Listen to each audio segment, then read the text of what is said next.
Welcome back. It's time to learn more on how to parent like a pro from the Smileys. Welcome back and good morning to you. Thank you. This next question that we have for you, do you have any ideas for making curfew enforcement a little easier? I'm wearing myself out by staying up waiting for my daughter to get home. Yes. Well, we heard a great idea. This is not a Smiley original, Okay. but it will definitely help this mom out or this dad out. What you do is you explain to your daughter, we're going to set an alarm clock in the bathroom. And we're going to set it for the curfew time. Let's say you have to be home at 11. Oh, no, 11. Yeah, 11. You got to be home by 11. Right. We're going to set the clock for 11.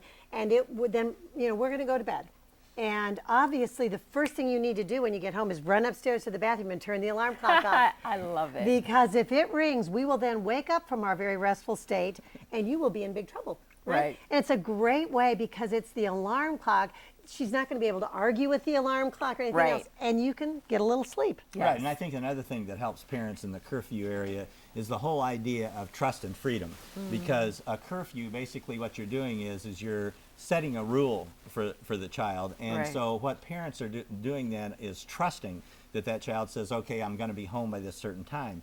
And a lot of times what kids don't realize is as parents are able to trust kids more, then they give them more freedom. And Yes. I'm not sure how, the age here, but that's something that junior high kids, high school kids, you want some more freedom. Okay, Right. well, this is one place where we can establish the idea of trust. Yes. And so if kids don't realize this, and as a parent, you then explain that, oh, hey, if I get home 10 minutes late, with curfew, the trust level Right. goes down. But if I get home 5 minutes early, then, my mom and dad can trust me and I'm going to get more freedom. So Yes. that's something that a lot of times is there, but isn't verbalized. And parents need to verbalize that.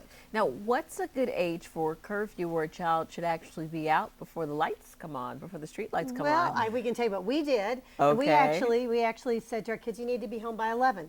And I Okay. still remember our middle son saying, well, he had a girlfriend, who's now has been his wife for 12 years. Nice. He said, well, Kristen doesn't have to be in at 11. I said, no, she has to be in at 10 till 11. Her parents don't have to be the bad guys. Right, the right. thing is, you've got to be the parent, and you've got to make the decision. And Yes. so what if your child isn't smiling? Yeah. Be the parent. And it Yeah, does be the come back parent. to, we say a lot you have to be a student of your child. Right. And it definitely depends on the child, how much you can trust them and all that. There are a Right. lot of variables there. 8:15 for some kids. Right. And so there are a lot of variables going on, the age and so on and so forth. All right, perfect. Thank you so much, Smileys. And of course, if your question is answered when you email the Parenting Like a Pro specialist, Mr. and Mrs. Smileys, then of course you'll get a free copy of one of their books. Stay with us. We'll be right back.